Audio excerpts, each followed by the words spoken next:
Hey everyone, it's Julian, and today I'm going to be showing you how to make Soma Records style hard techno. As usual, you can get the full project files, samples, MIDI, presets, everything like that from this video is available right at the top of the description on my Bandcamp for just $5.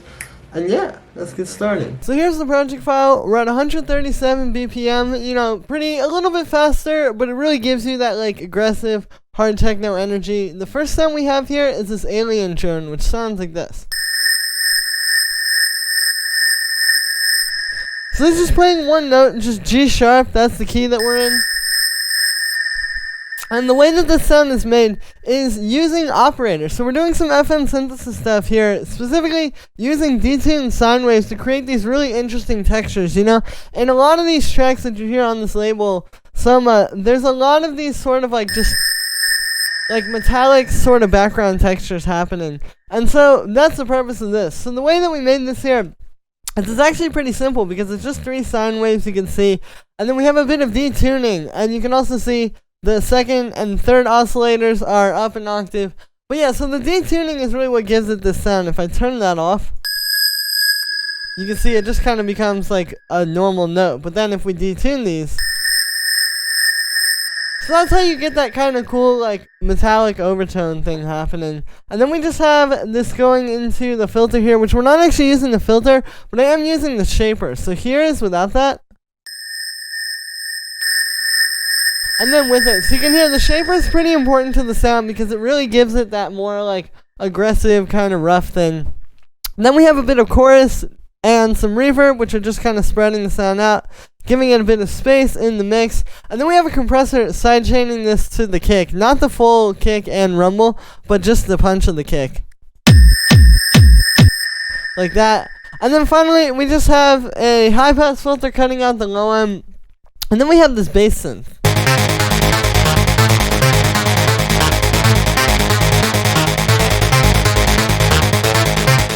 So as you can see, it's just this sort of dark, G sharp progression thing here. And yeah, it's pretty straightforward, all things considered. If you look at this, all the notes are actually pretty close. As you can see, when we put those all in the same octave. It's pretty simple, dark G sharp sort of stuff.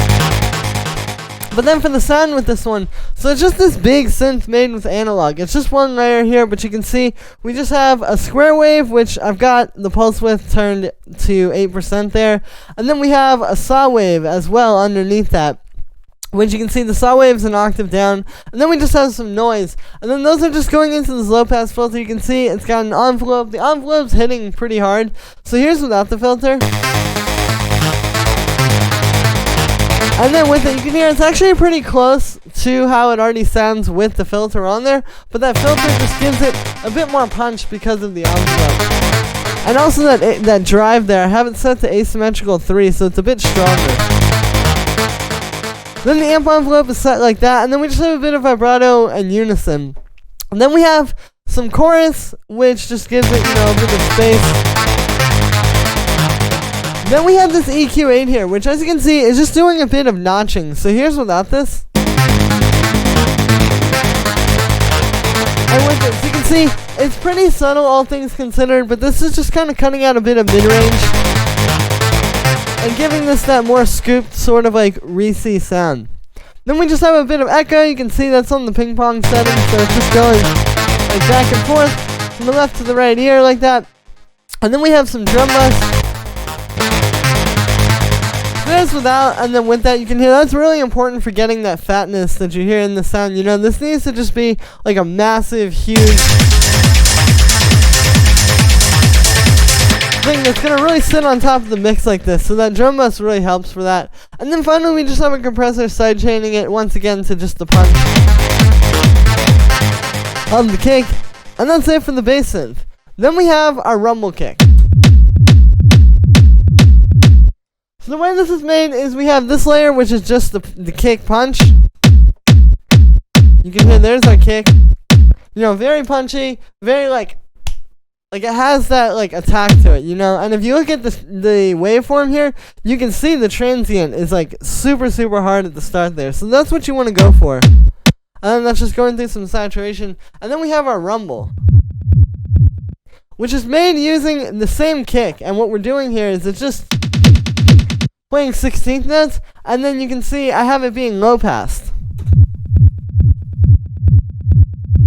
And then we have a bit of drum bus. And then it's just being sidechained to the kick so that we get, so it's kind of like bouncing off the kick like that. And then on the group here, we just have a bit of drum bus to kind of glue it all together. Because this is the thing, when you make a rumble kick like this, especially for these like harder techno sort of rumble kicks, you don't want it to just be like the rumble and the kick playing side by side. You want to treat them as one thing. And so that's what this is doing here. Here's without it.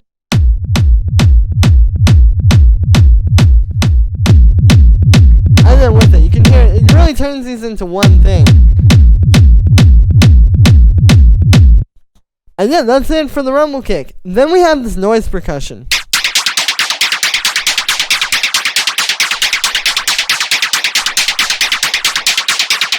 So what this is doing is it's just creating that sort of like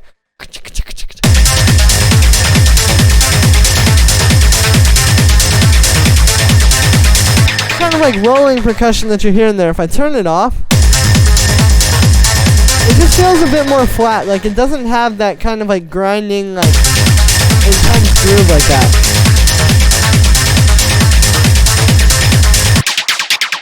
The way this is made is it's just some white noise inside of operator here. And then that's going into a bandpass filter. So here's without the bandpass. And then with it. You can hear the bandpass is what gives it that more percussive kind of like mid-rangey texture.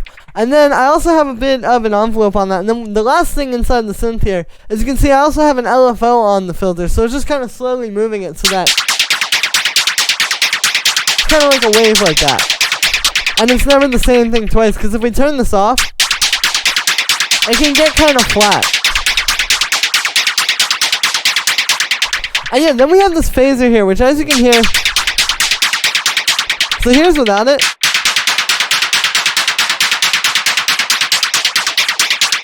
And then with it, you can hear like,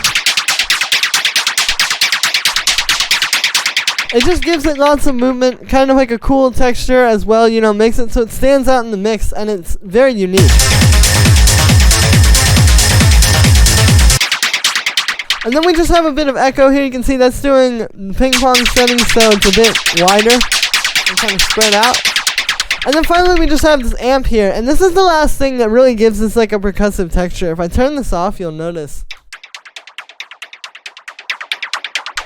Yeah, it's not quite the same thing without it. It's a lot softer. So this is the technique here, is you take the noise, filter it so that it's a bit more in the mid-range, and then the distortion, as you can hear, is the thing that's really going to give it that, like, more aggressive, hard-hitting sort of feel. And yeah, then we have this ride. So this is a pretty standard sort of hard techno ride. The main thing that I will say with this one is, one, the high passing is really important. If you don't high pass this, you can hear, you get all that nasty, like, kind of frequencies. And then also pitching it down. I noticed, like, with this, if you want this more like hard-hitting style of techno, the ride being pitched down really helps, because it just feels more aggressive. Like if I pitch this up, it's a bit more soft and kind of smooth. But if we make it really aggressive by pitching it down, you get that nice, like, darker sort of feel to it. And yeah, then we just have these hi-hats. So it's just this main hi-hat. Just like a nice fat kind of like, not even like an open hi-hat like you would usually have, but just more like a, like just hard-hitting, punchy thing like that. And then this closed hi-hat, which is actually very similar to the main hi-hat, but it's a little bit softer. And then that's just playing 16th notes. And then I have all that percussion inside of a group. So we just have a bit of drum bass and a bit of EQ. So here's without that.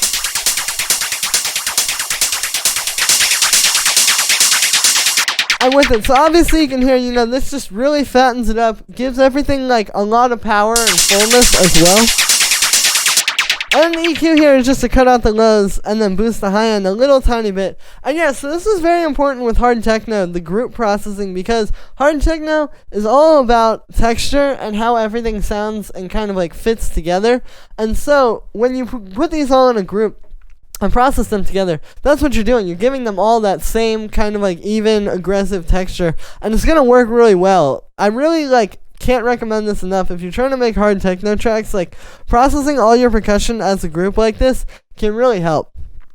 And yeah, then the last thing we have down here is just this atmospheric noise. So this is just this nice crunchy noise sample with lots of texture to it. And then I just have that going through a bit of drum bus. So here's without that.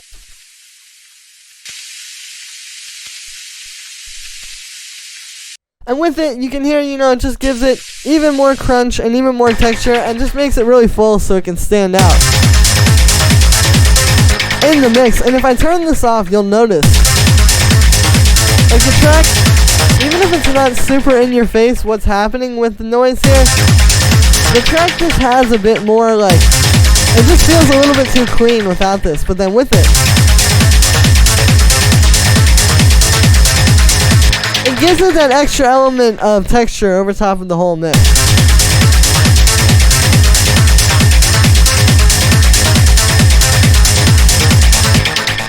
And yeah, so that is it for this one, guys. I hope you enjoyed. As always, make sure to like this video as well as subscribe. And let me know what you think of this video in the comments. Like I said in the beginning, you can get this full project file, samples, MIDI, presets, everything like that from this video is available right at the top of the description on my Bandcamp. This is a great way to support me if you guys are enjoying these videos. This really helps me out, and you get a bunch of cool samples and MIDI and presets and a project file to work with. And yeah, thank you so much for all the support, guys, and I will see you tomorrow with another video.